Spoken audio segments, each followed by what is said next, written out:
Welcome back, everyone. Let's talk about Dune today, the much hyped, much anticipated reboot of the 1984 film by David Lynch. And we'll let you know if this is any better than that film. Absolutely. We'll let you know if this is a good adaptation of the Frank Herbert novel as well. Of course, neither of us have really read the novel in its entirety, but I have attempted to several times. I've read a lot of it, but not all of it, but enough to be acquainted with the story. So please stay tuned for our review coming up. It was a masterpiece. I mean, I'm gonna give it 5 reels for sure. What?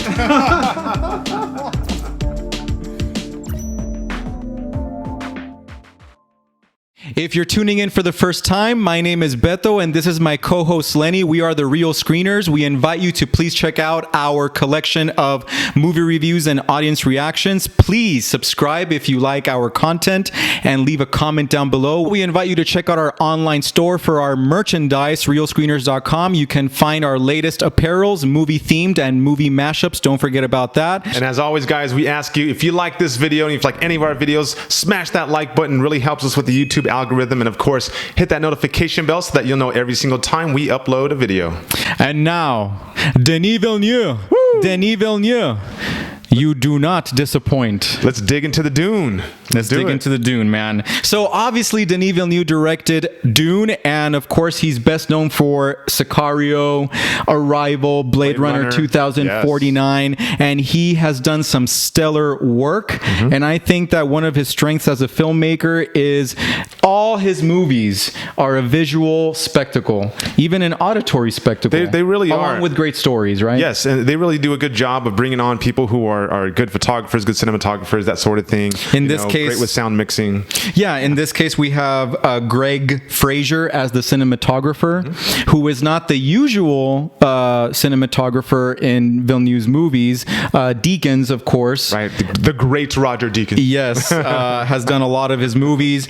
And also want to mention the composer, the musical composer for this film is Hans Zimmer, who is probably best known for doing a lot of Christopher Nolan's films, including Interstellar, among others. So immediately, of course, you're going to go into a movie that is very well crafted as far as film techniques are concerned. Yes. This is definitely the strength of this movie. Absolutely. This is a visual feast for the eyes, an amazing auditory visual spectacle.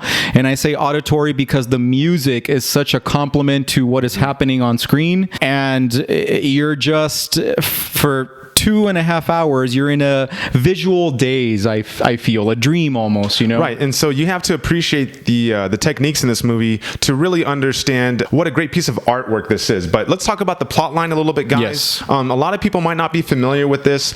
This is, like he said, based on a 1965 novel that won the inaugural Nebula Award. It won the Hugo Award. I mean, this is one of the best sci-fi novels of all time. By Frank Herbert. There's a lot to unpack. This is a political sci-fi movie, and it starts off very heavy in exposition. In fact, you might even say the first half of the movie is very exposition heavy. It is, and of course, Villeneuve shot this movie with the intention of potentially making a sequel. It hasn't been shot yet that we know of, right? But he kind of wanted to wait to see how this movie was received and then determine whether they would go forward with the sequel. But at the beginning, it says Dune Part 1, so you know that this is only half of the story. And so, of course, it makes sense that this would be heavy on setting up the characters and getting us really acquainted with these worlds. Because what's amazing about this movie, in my eyes, is that it really sets up an amazing world, like a sci-fi world in a great way, you know? Right, the world building is really on point. And I think you guys, if you haven't seen this and you're just listening to our review, you really need to understand that it's not easy to unpack such a dense novel that Dune was. 1984, David Lynch tried it. It had mixed reviews. It has a small cult following, but for the most part, it's considered a failure because it was disconnected, lacked some cohesion. He changed a few things that were unpopular. So that's why I like the fact that they want to do 2 movies. Yeah, and I really felt like this movie, it was smart to divide it into 2 parts. Part 1 takes its time to get us acquainted with these worlds, these characters, these clans, if you will. Yes. The Atreides, the Harkonnens, you know, the spice. The spice. spice. And so, we don't want to harp too much about the plot, but essentially this is very much a coming of age story about a man who is coming to his own, following his dad's footsteps as the potential ruler of the Atreides clan. And of course, their enemy is the Harkonnens, who are known for being brutal and nasty, warriors. And of course, they're all being ruled by this emperor. Everyone is after this natural resource basically called spice. And spice basically has a lot of benefits to it. Health benefits, but also fuel. Right. And it helps interstellar travel. That helps interstellar travel, excuse me. And so it's addicting. Super addicting. It's addictive. It's a hallucinogen. It has all of these qualities to it. And it's basically chocolate. they're traveling to this planet called Arrakis in order to harvest the spice. One thing to understand about the context here, without giving too much away, is that this is kind of there's like a political play here going on as far as an emperor kind of playing puppet master or playing chess with these different houses in the galaxy. So right, very Game of Thrones in a way. Yeah. And so he's obviously setting up the stage for the Atreides and the Harkonnens, which are the two main clans, to go at odds against each other in this planet. And then, of course, in Arrakis, you also have the Fremen, who are considered to be one of the main clans of the indigenous people on this planet. And of course, they're very in tune with their spiritual and religious side. And so the movie also builds this kind of contention between religion and anti-religion. That's one of the many themes explored in the movie, which were interesting to me. Right. A lot of social commentary here on religion that isn't really in your face, but if you're paying really close attention, you'll start to notice it's developing there. Because they're building this main character, Paul Atreides, as this Messiah character. Right. And so it's interesting to see where that goes. He has these visions, right? Because he's a Bene Gesserit, offspring. He's been kind of like genetically engineered in a sense. I don't right. Kind of like, Anakin, Luke Skywalker with the midichlorians, if you will, or the Force. And I think that there's a lot of ties actually to Star Wars, or at least it felt that way. What really kept me involved and immersed in this story was this sense of mysticism that is created through these kind of like spiritual elements that we don't really fully understand yet, but there's a lot of intrigue in this movie that kept me invested, even though some could argue the movie was kind of a slow burn. It kind of, and that's kind of what you get sometimes with these Denis Villeneuve movies. And so, with his mom, right, she's part of that Bene Gesserit kind of, religious faction, whatever. And so Paul has these powers, right? Like he's got these Bene Gesserit powers, in which we won't really get into. And you were telling me earlier that you kind of wish that they had expanded more on that, and hopefully they'll do some of more explaining, in the second part of the second movie. But we'll see. We'll see what happens. Yeah. So when I was watching the movie, what I noticed early on was, again, a lot of exposition, right? And because I'm a little familiar with the source material, I kind of knew what was going on, but it's a lot to try to absorb, and they don't delve too much into characterization because they're trying to set the stage. So a lot of this movie, you're going to feel like, man, when are they going to really bring these characters to life? And finally, I felt like about halfway through the movie, they start to really build out some of that characterization, and I felt overall the movie got better as you went along. I would agree with that. I think that what helps that is the strong performances. I really feel like everyone in this movie was ideally cast, perfectly cast for their roles. Especially Zendaya with her stares, well,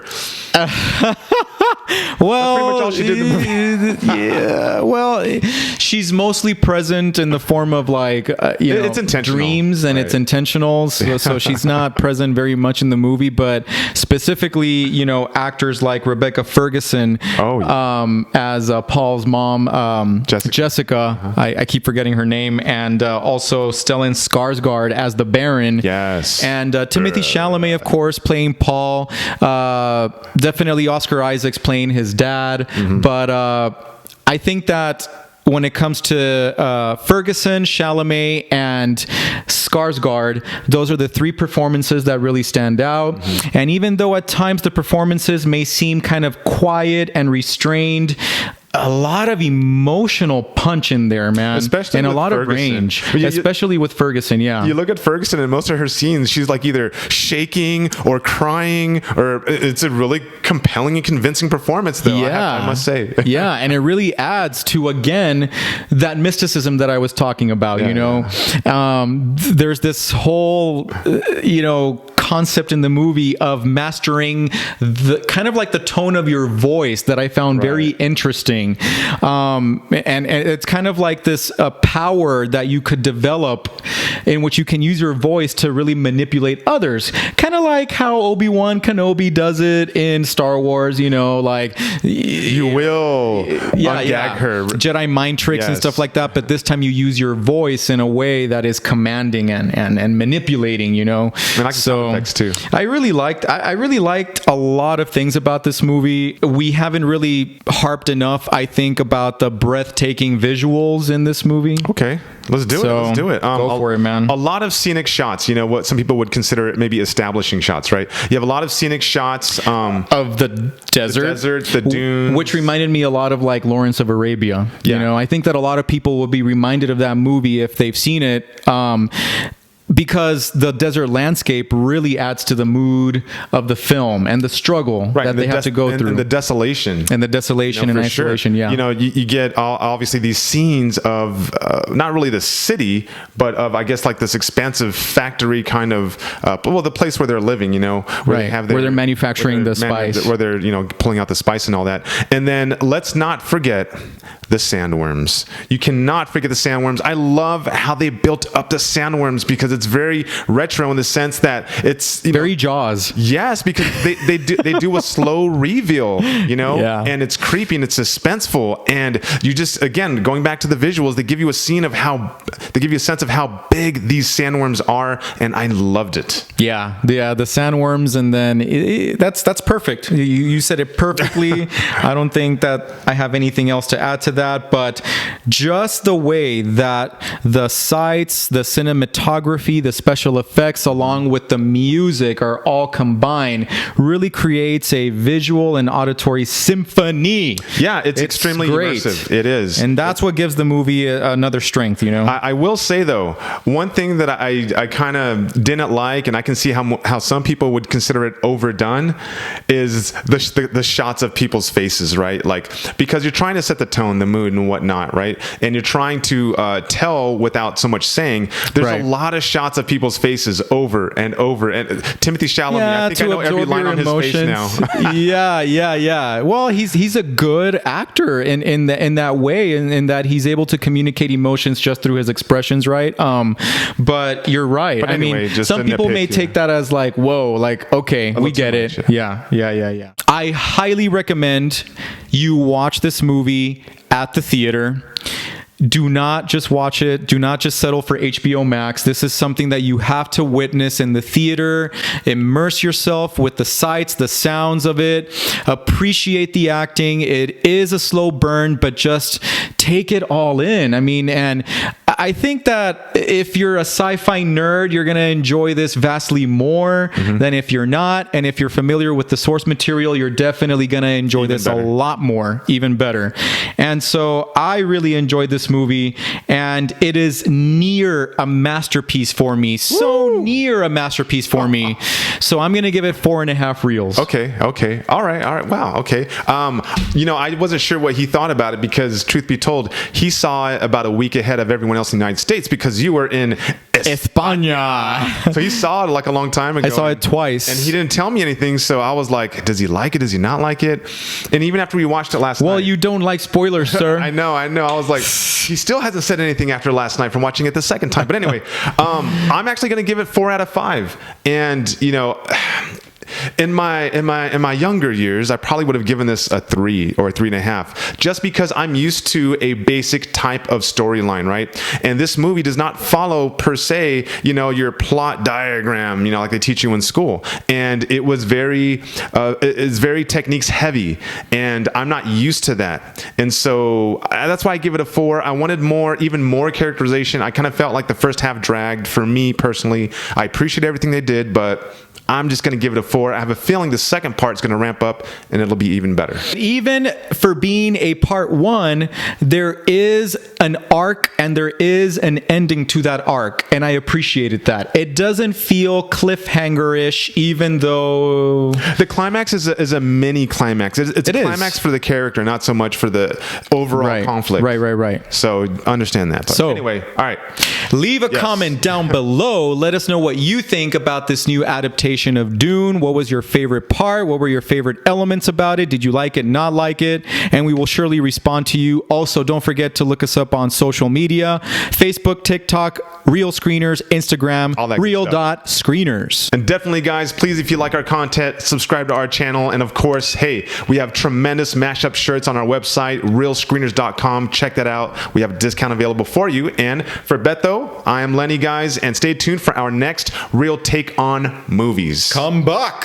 And we invite you to please check out our collection of movie reviews and audience reactions. And if you like our content,